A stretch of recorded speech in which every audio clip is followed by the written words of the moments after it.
Okay, so someone hands you the Los Angeles Lakers tomorrow. Maybe Jeannie Buss decides to sell. Maybe a trust restructuring shakes loose a controlling stake. However it happens, the team is yours. 17 championships. Magic, Kobe, Shaq, LeBron.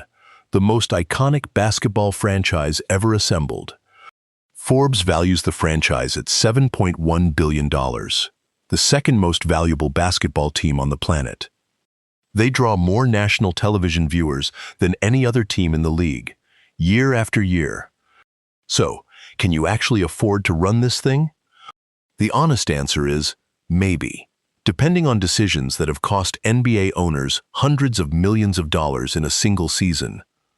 Joe Tsai's Brooklyn Nets lost an estimated $150 million in a single season, with 2 superstars on the roster. The Sacramento Kings came within a single vote of relocating to Seattle, 5 years of losses and an arena nobody wanted to visit. And yet the Lakers posted operating income of $122 million last year. Again. The difference between those outcomes is not rings, it is not even star players. It is structure, and the structure of a legacy NBA franchise is almost nothing like what fans imagine. Here is what it actually looks like from the inside. Because the first thing to understand is what an NBA franchise actually is, and what it is not. It is not a trophy. It is not a vanity project. It is one of 30 seats in one of the most exclusive business clubs on the planet. A private club that negotiates as one, broadcasts as one, and splits the money as one. In the 2023-24 season, the NBA generated roughly $13 billion in total league revenue. Television contracts, international rights, league-wide sponsorships, streaming deals, most of it flows into one national pool. In 2024, the NBA signed a new media rights deal with Disney, NBC, and Amazon, $76 billion over 11 years. Split 30 ways, that is roughly $230 million per team per year, just from media. Before selling a single ticket, before signing a single player. Win the championship, $230 million. Win 15 games, $230 million. But that national check is the same for everyone.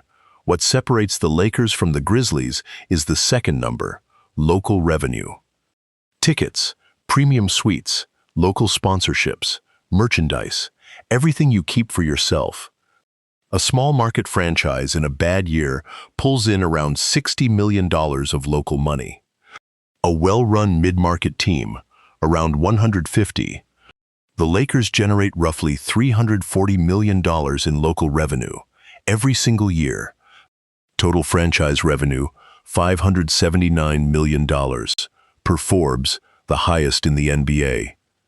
The second highest, the Golden State Warriors, brought in $457 million. Nobody else is within reach. The Lakers are not just in the club, they are the club's crown jewel. Jerry Buss bought this franchise in 1979 for $67.5 million. Today, it is worth $7.1 billion, a 10,000% return. Remember that number. It will matter later. Because before you can own any of this, the league has to let you in. You cannot simply buy an NBA franchise the way you buy a company.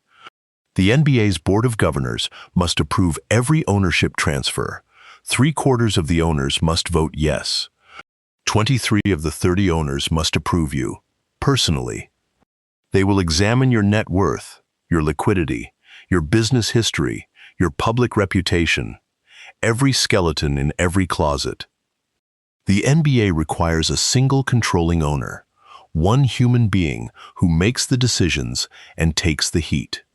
At current valuations, you need multiple billions in verifiable liquid assets, not paper wealth, not pledged stock, cash. And the NBA caps how much debt you can use. You cannot leverage your way into ownership the way you might buy a private equity portfolio company. The Suns sold for $4 billion in 2023, the Bucks for $3.5. The Lakers would start well above that, Analysts estimate 6 to 7 billion minimum. Of course, the Buss family has shown no intention of selling. The franchise is held in a family trust, split among 6 siblings. Jeannie Buss controls basketball operations. But if a controlling stake ever came to market, the line of bidders would circle the block. There are maybe 200 people on Earth who could write that check. Say you clear the approval process, you find the money. Now you need to understand how that money actually works inside an NBA franchise. Revenue flows in through 3 major channels: media money, arena money, sponsorship, and commercial money. National media is the guaranteed floor. That $230 million from the new deal lands in your account, whether you win 60 games or 20. Local media is more complicated, and for the Lakers, it has been a disaster. In 2012, the Lakers signed a local television deal with Time Warner Cable, worth roughly $5 billion over 25 years, $200 million a year. Then the cable industry collapsed. Cord-cutting accelerated. Regional sports networks across America began hemorrhaging subscribers.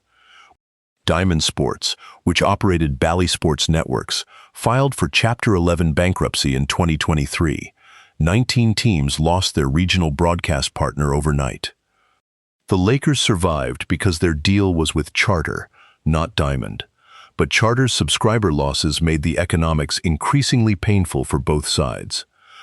At one point, an estimated 40% of the Los Angeles market could not watch Lakers games, the most popular team in the second largest city in America, invisible to its own fans.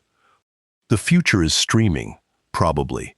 The league and teams are migrating toward direct-to-consumer platforms, but nobody yet knows if streaming can replace what cable once paid. Now, the arena. And the arena question is where the Lakers' economics get genuinely strange. Unlike the Cowboys and AT&T Stadium, you do not own the arena. The Lakers are tenants. Crypto.com Arena, formerly Staples Center, is owned by AEG, the entertainment conglomerate controlled by Philip Anschutz.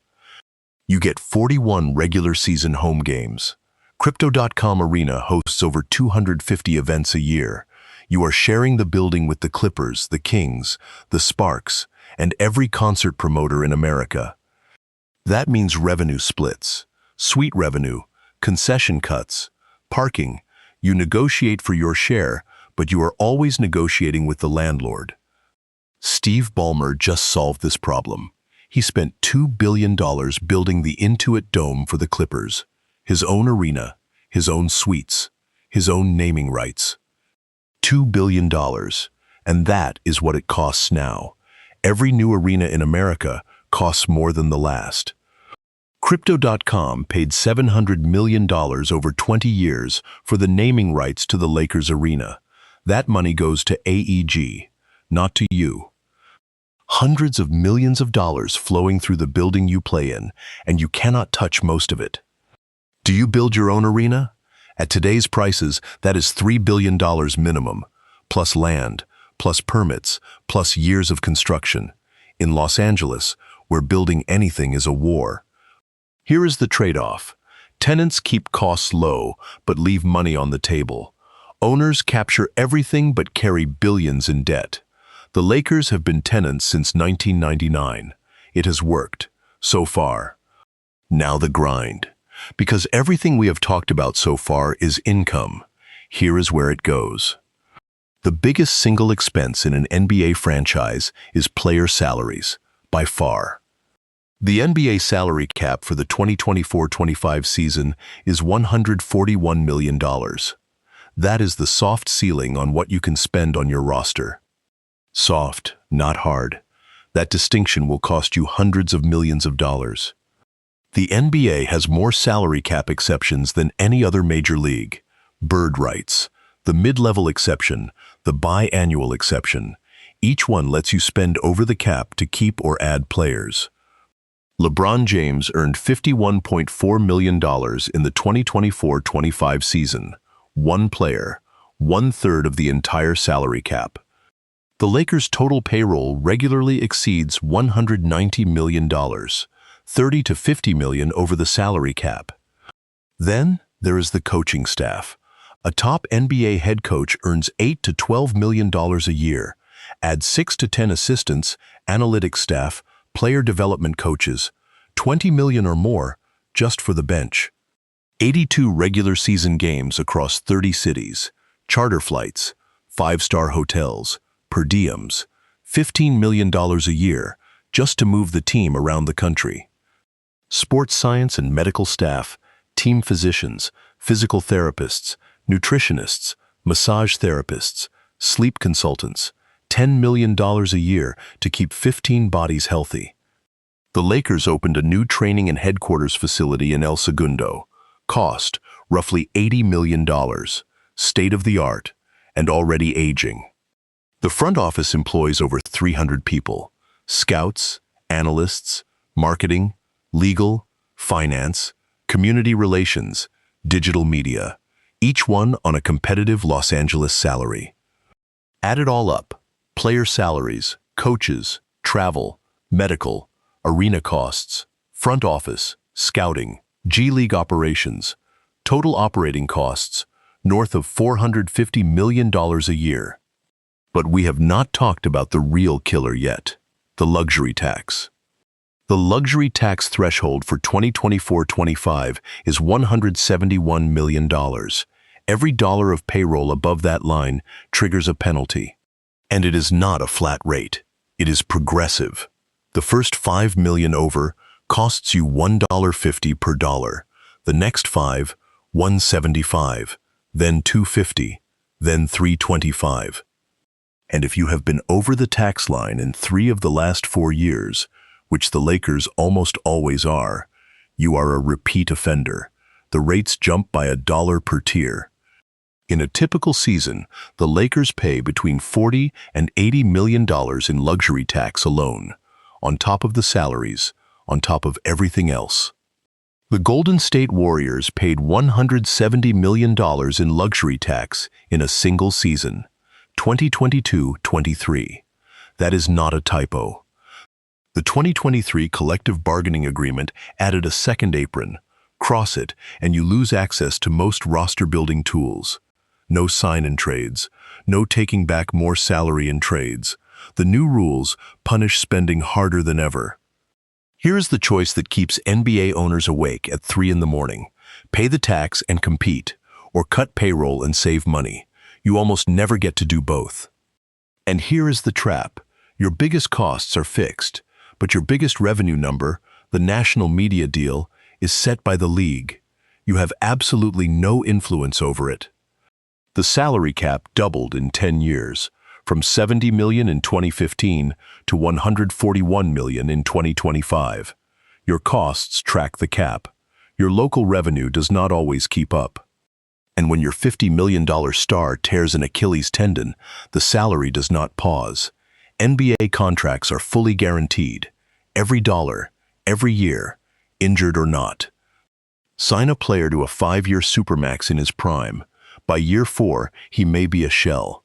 You are still paying him $53 million, and you cannot trade him without attaching draft picks. The COVID bubble season cost the NBA an estimated $1.5 billion in lost revenue.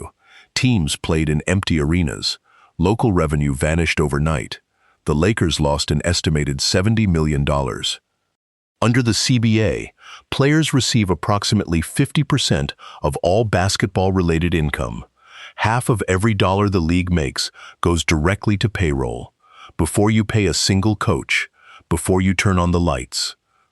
And when the structure breaks, it breaks fast. Here are 2 teams that prove it. The Brooklyn Nets. Joe Tsai bought them in 2019 for $3.4 billion, the most expensive franchise purchase in NBA history at the time.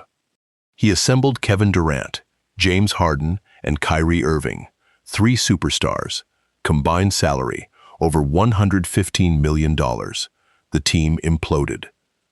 Estimated cumulative operating losses from 2020 to 2024, over $400 million. Chemistry collapsed. Stars demanded trades. The luxury tax compounded every mistake. Forbes valued the Nets at $3.2 billion in 2024, below what Tsai paid. in an era when almost every other team's value was rising. The Sacramento Kings. In 2013, the Maloof family nearly sold the team to a Seattle group for $525 million. They were playing in the worst arena in the league, Sleep Train Arena, built in 1988. No luxury suites worth selling, no naming rights worth bidding on. Revenue ranked bottom 5 in the league every single year. The arena generated nothing. The team won nothing. The market eroded. The relocation vote came down to 15 against, 15 in favor. The Board of Governors blocked the move by the thinnest possible margin.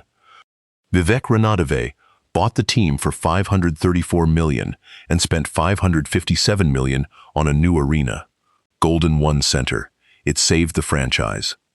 These are not small-time operators. These are billionaires with world-class advisors. The structure humbled them anyway. And now, the part nobody thinks about, the exit. When an NBA owner dies, the federal estate tax is 40%. On a $7 billion asset, that is $2.8 billion owed to the IRS. $2.8 billion. Not in equity, not in promises, in cash, within 9 months of the death. Where does that money come from? Most families are forced to sell.